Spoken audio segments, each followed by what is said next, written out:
Bismillahirrahmanirrahim. Assalamualaikum warahmatullahi wabarakatuh.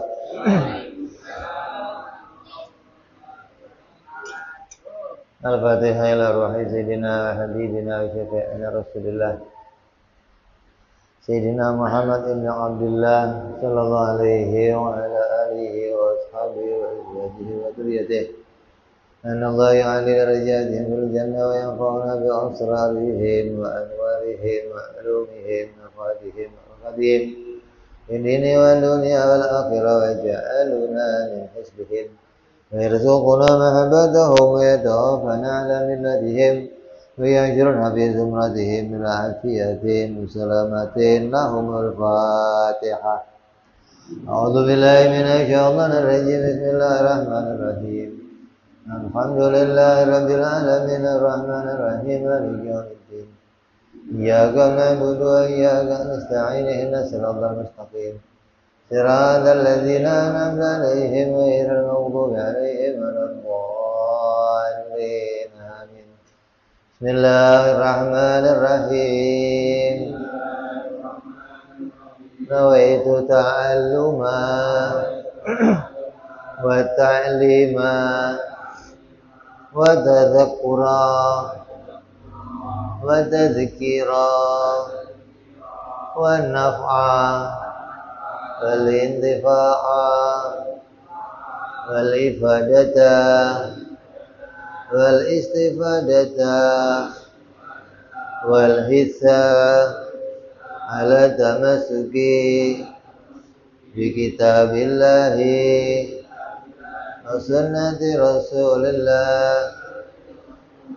صلى الله عليه وسلم والدعاء إلى الهدى والدلالة على الخير ابتغاء مرضاته وقربه وثوابه وحسن الخاتمة واللطف والعافية وصلاح العاقبة.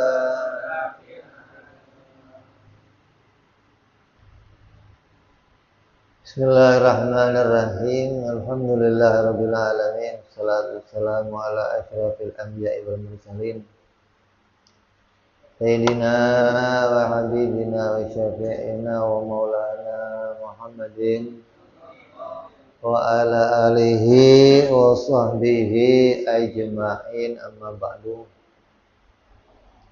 Wala musanniful kitab rahimahullah nafa'ana bihi wa bi ulumihi biddarain.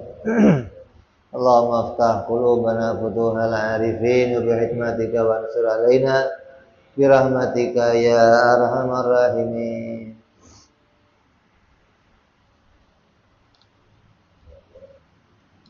Hikmah ke Itna wa hamsin ke 52.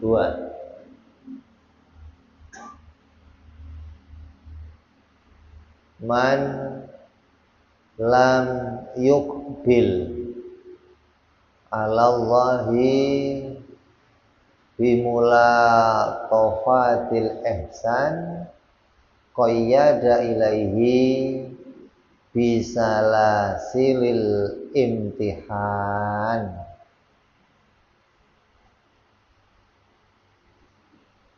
Yang artinya siapa yang tidak menghampiri Allah dengan pemberiannya yang halus, maka dia akan diseret kepada Allah dengan rantai ujian.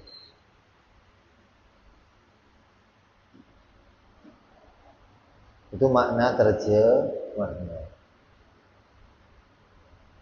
Maknanya, barang siapa seorang hamba tidak menghadap kepada Allah dengan sukarela, ketika dia diberi kenikmatan dia menghadap Allah, ketika diberi kebaikan dia menghadapkan diri kepada Allah, maka ketika dia tidak demikian, maka dia akan diseret dan ditarik dengan rantai cobaan dan kefakiran untuk menghadap kepada Allah. Hati-hati nih, kayak inilah kalau ada anak ente main, waktunya pulang tahu pulang, aman. Kalau waktunya pulang nggak pulang, diapain? Diseret untuk, wah gitu loh. Jadi orang yang nggak ngerti menghadap kepada Allah, setiap dikasih kenikmatan, dikasih kebaikan, dikasih kelebihan, dikasih kelonggaran, dia nggak mau menghadap kepada Allah, maka nanti dia akan diseret untuk bisa menghadap kepada Allah. Artinya apa? Dia akan terpaksa mendatangi Allah dalam keadaan kesusahan. Artinya ketika lagi usahanya naik, lupa. Sehat, lupa. Punya jabatan, lupa. Dan begitu dibikin melarat baru ya Allah. Itu namanya akan menghadap kepada Allah dalam keadaan dipenuhi ujian dan bencana. Maka kalau orang itu pinter, dia senantiasa akan selalu menghadapkan diri kepada Allah dalam setiap kenikmatan.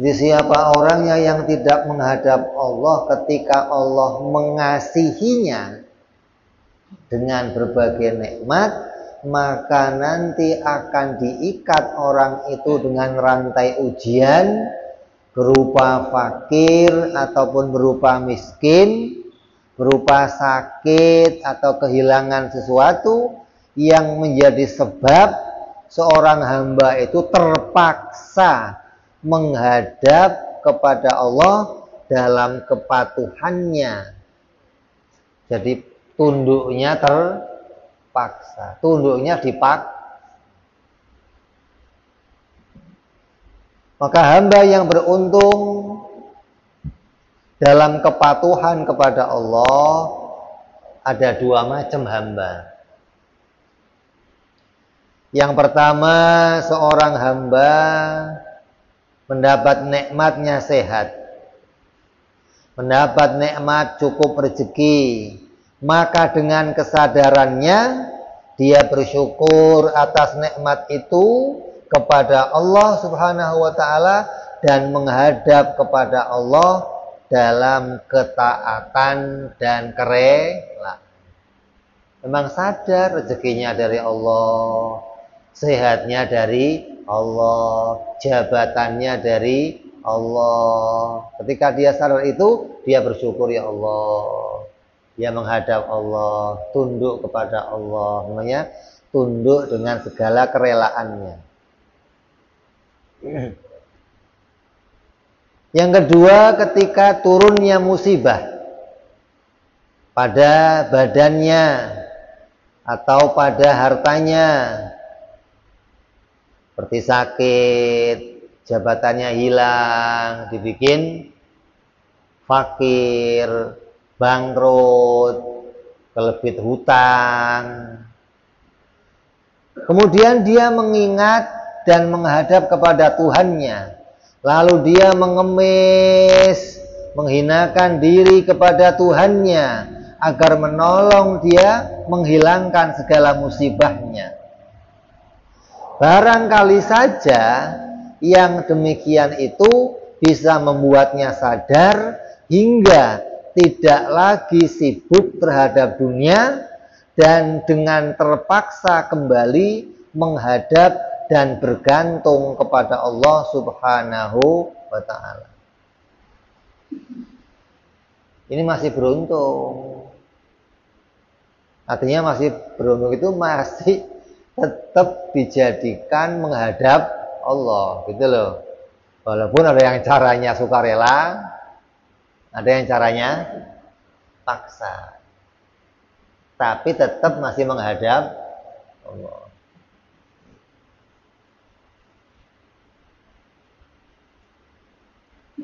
Nah, yang repot kan kalau ketika nikmat lupa sama Allah, ketika jatuh sakit menjauh dari, nah ini yang taat. Hah? Waktu sehat, waktu punya jabatan lupa nih sama Allah. Begitu fakir, jatuh sakit, ke dukun, ke Gunung Kawi, itu tambah repot nih. Waktu diberi nikmat nggak tunduk, waktu jatuh malah menjauh dari Allah.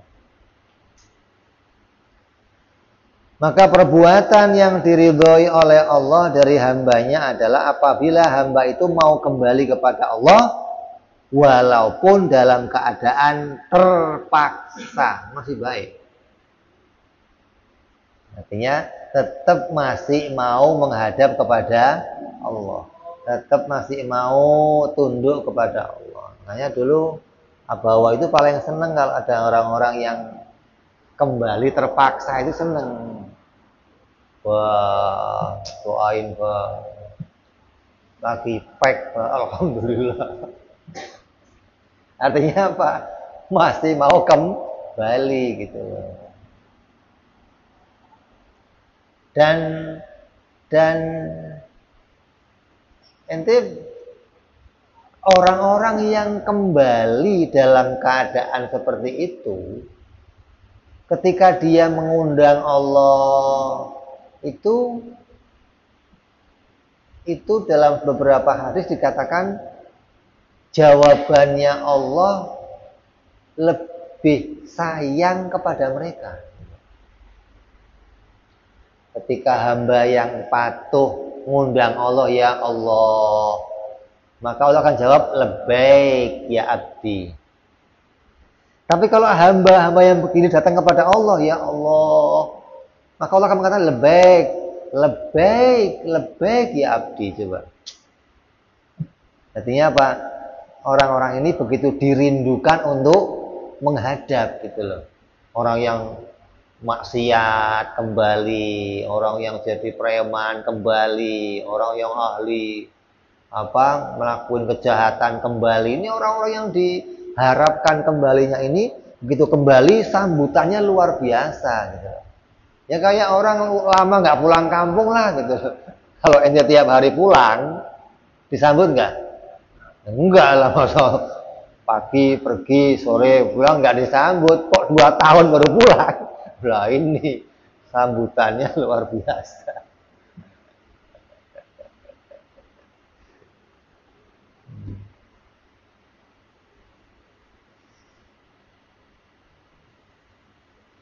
Sesuai dengan firman-Nya Allah,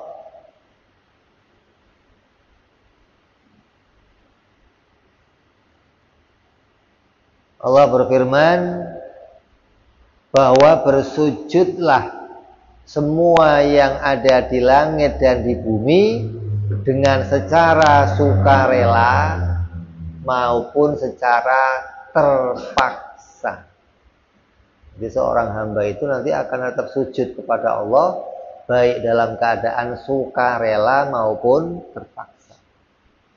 Jadi orang-orang yang terpaksa datang kepada Allah dalam keadaan terpuruk, dalam keadaan hina, dalam keadaan fakir, dalam keadaan ini masih beruntung, dia masih mau kembali kepada Allah Subhanahu wa ta'ala.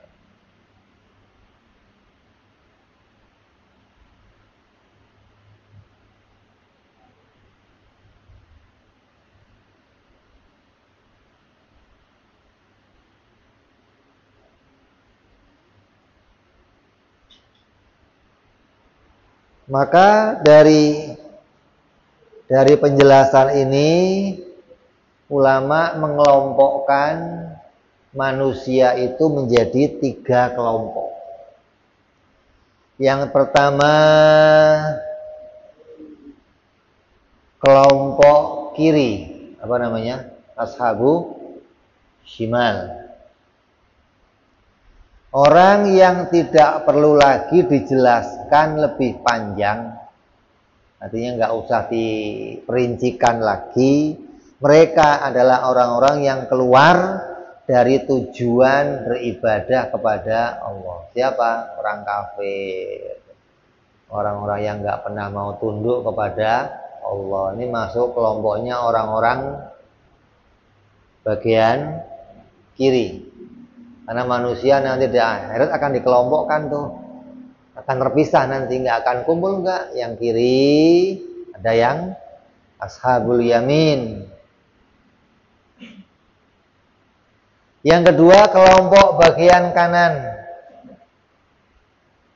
yaitu orang-orang yang menghadapkan diri kepada Allah tapi tidak punya keistimewaan, hanya berjalan pada syariat saja, tanpa mau melangkah pada memahami thariqah dan hakikat.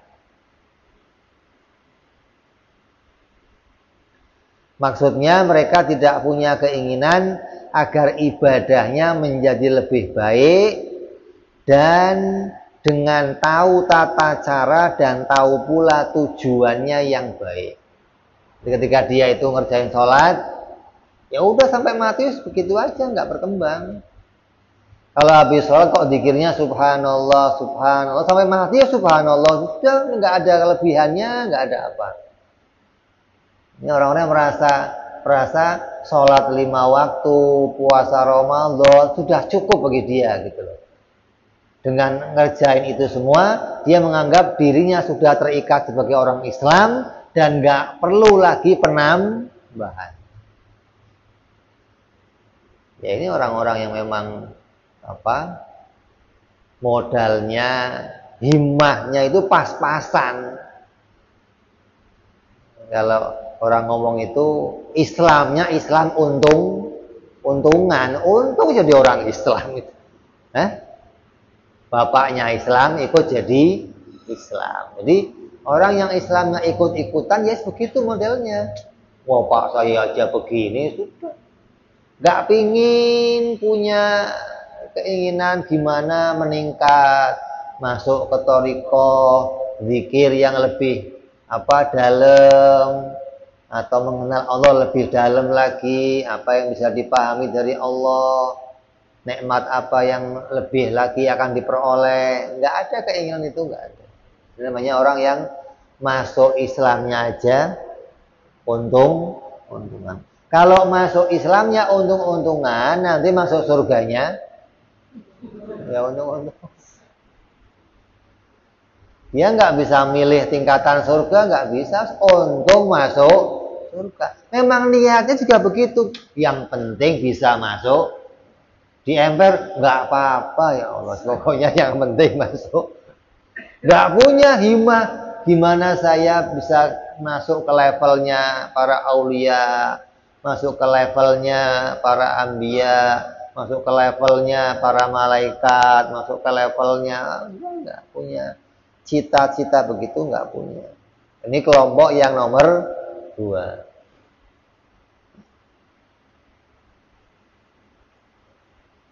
Namanya apa? Islam untungan. Yang ketiga, kelompok as-sabiqun, yaitu orang-orang yang berjalan menghadapkan diri kepada Allah, mengikuti jalannya para pendahulu.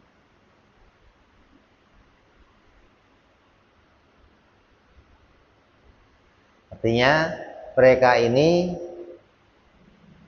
berjalan menuju Allah, melihat nggak hanya bapaknya orang Islam, tapi melihat bagaimana mereka kok jadi walinya Allah, bagaimana mereka kok jadi orang-orang yang punya kedudukan mulia di sisi Allah, apa jalan mereka gitu loh. Ini orang-orang yang disebut as-sabiqun. Artinya cara beragamanya mereka nggak merasa cukup hanya untuk sholat saja. Ketika mereka melihat orang-orang yang hebat ini, mereka pengen tahu cara apa yang mereka tempuh, dan mereka menempuh itu hingga punya cita-cita untuk sederajat dengan mereka. Kelompok yang nomor 3 ini dibagi lagi menjadi 2 kelompok. Yang pertama, kelompok yang menghadapkan diri kepada Allah karena dia melihat begitu banyak nikmat yang diterima, lalu membuatnya berjalan menuju keinginan lebih mengenal Allah, dan Allah mencintai mereka hingga diberikan keistimewaan dan diberikan makrifat. Orang-orang yang bisa selalu melihat nikmatnya Allah. Kalau kita kan lihat nikmat Allah itu yang mana? Kamu itu lihat nikmat Allah yang mana? Kalau dapat gajian, nikmat. Kalau nggak gajian, nggak ada nikmat maksudnya. Kalau punya warung ada pembeli baru nikmat.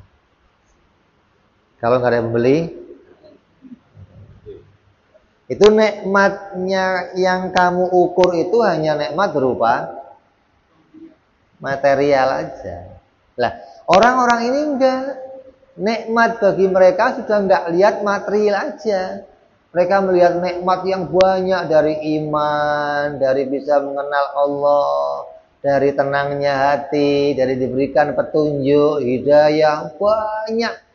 Hingga mereka selalu jadi orang yang bersyukur atas nikmatnya Allah. Bisa melihat dia syukur, bisa gerak dia syukur, bisa mendengar nikmat tiap hari.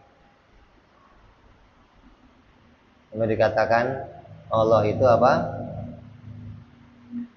Artinya bisa selalu memandang ihsannya Allah. Ihsan itu zat yang menjadikan, zat yang punya kebaikan. Hingga Allah disebut namanya apa?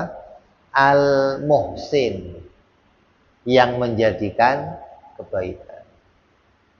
Makanya dulu ada wali-wali itu saking nazar begitu banyaknya nikmat Allah sampai teriak, "Ya Muhsin." Anaknya namanya Muhsin, lebih abah, bukan ente.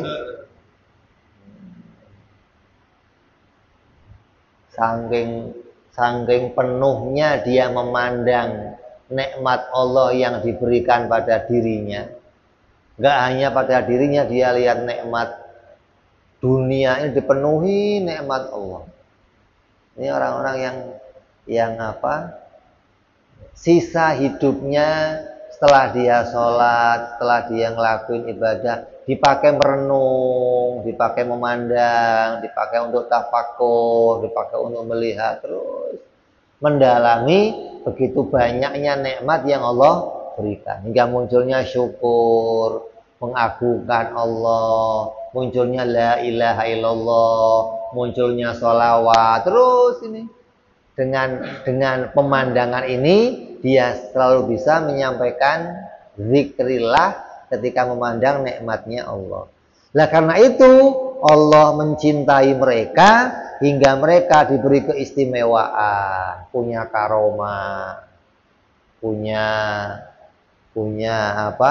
banyak kelebihan, diberikan keberkahan, sampai diberikan ma'rifat kepada Allah Subhanahu wa ta'ala. Yang kedua, kelompok yang menghadapkan diri kepada Allah melalui banyaknya ujian dan musibah yang diterimanya, lalu berjalan untuk lebih mengenal Allah hingga menjadi hamba yang dicintai oleh Allah dan diberikan keistimewaan dan makrifat. Ada juga orang-orang yang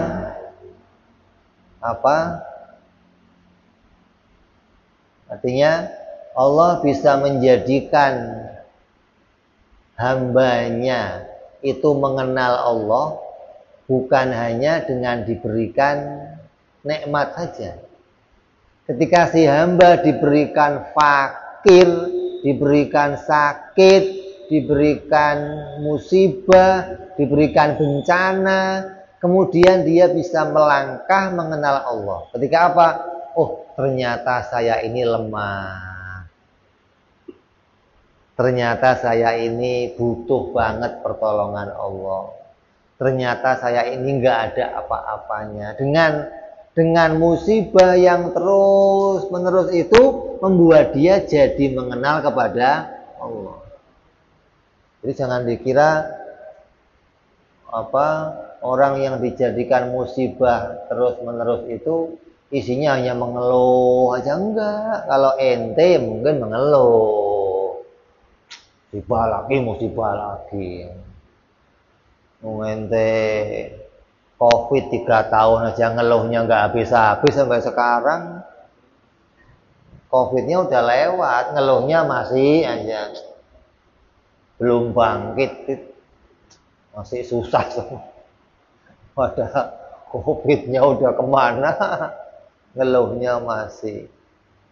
Nah, orang-orang ini yang berjalan dengan musibah-musibahnya Allah ini, mereka tidak ada keluh kesah bagi mereka, yang ada justru mereka tambah mengenal keagungannya Allah, kemahakuasaannya Allah, maha perkasanya Allah, bisa berbuat apa saja, hingga mereka tambah mengenal Allah, lalu berjalan mereka menuju kepada Allah Subhanahu wa ta'ala. Jadi diberi musibah itu bagi seorang hamba, ada kalanya dia menjauh kepada Allah, ada kalanya dia kembali kepada. Ini termasuk orang-orang yang beruntung, orang yang dia tetap kembali kepada Allah, mau berjalan menuju Allah ketika dia diberikan banyak musibah oleh Allah Subhanahu wa ta'ala. Nah, ada yang ngaji di sini tuh laporan sama saya, Habib lah, saya udah nggak mau jadi orang kaya lagi, Bib. Kenapa? Takut kayak dulu lagi, Bib. Udah, saya mendingan begini aja lah, Bib. Kenapa? Dia tahu kalau dia punya duit, otaknya melenceng gitu loh. Tapi kalau nggak punya duit, otaknya lurus, anteng gitu loh. Udah, saya mendingan begini aja lah, Bib. Jadi musibah yang dia terima, kesusahan yang dia peroleh itu membuat dia merasa dekat kepada Allah, tambah bisa ibadah, tambah bisa mengenal Allah. Dia muncul nikmat dari situ gitu loh. Nah, kalau orang-orang yang nggak kuat-kuat imannya kan linglung, dikasih begitu maunya cari Habib yang manjur biar bisa naik lagi. Kalau Habibnya kok nggak manjur, Habib apa ganti dia. Dan cari Habib yang gimana caranya hidupnya bisa kembali. Padahal kalau dia kembali lagi kaya lagi, ya lupa lagi sama Allah. Jadi ada orang yang ketika dijadikan dia dipenuhi dengan musibah, dia justru merasa kenikmatan. Ini orang yang kalau dikasih nikmat lari. Beda sama orang-orang yang ketika dikasih nikmat dengan sukarela dia mau mendatangi Allah. Ini ya orang-orang memang dikasih nikmat dunia dan akhirat. Ada orang-orang yang dikasih nikmatnya apa? Akhirat aja, dunia bagi dia nggak lagi diperhatikan. Kenapa? Karena bagi dia itu semua bisa membuat ujiannya lebih berat. Dengan nggak adanya dunia dia merasa tentram, merasa aman, merasa nyaman. Ya, jadi kelompoknya manusia dibagi menjadi 3. Yang pertama kelompoknya orang kafir, yang ketiga kelompoknya orang yang kedua kelompoknya orang yang untung-untungan, yang ketiga orang yang beruntung, bukan untung-untungan. Yang beruntung ada 2, yang dia senantiasa sadar, sukarela menghadapkan diri kepada Allah hingga dia menjadi orang yang dekat kepada Allah, lalu Allah mencintai dia dan Allah memberikan banyak kenikmatan padanya.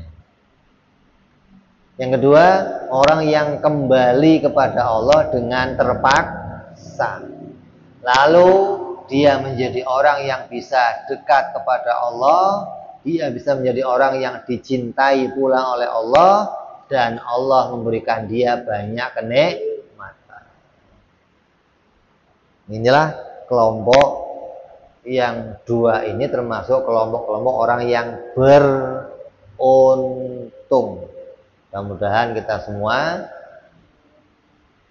berada pada kelompoknya orang-orang yang beruntung dan terus mau meningkatkan kedekatan kita kepada Allah, mau terus berjalan menuju keridhaannya Allah, mau terus berjalan mendapatkan kemuliaan-kemuliaan dari Allah Subhanahu wa ta'ala, dan kita bisa selamat dunia dan akhirat. Amin ya rabbal alamin. Ya wa ala niyatin shalah wa ila hadratin nabi. Al-Fatihah. A'udzu billahi minasyaitonir rajim. Bismillahirrahmanirrahim. Alhamdulillahi rabbil alamin arrahmanir rahim maliki yaumiddin iyyaka na'budu wa iyyaka nasta'in ihdinas siratal mustaqim siratal ladzina an'amta 'alaihim ghairil maghdubi 'alaihim waladdallin amin. Ya Rabbana i'tarafna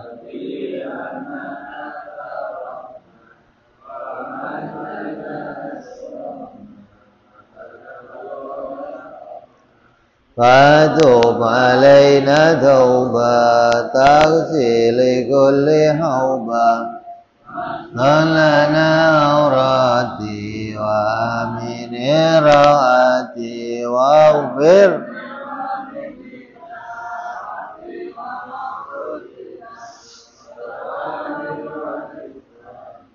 وسائر الإلان وكل ذي محبة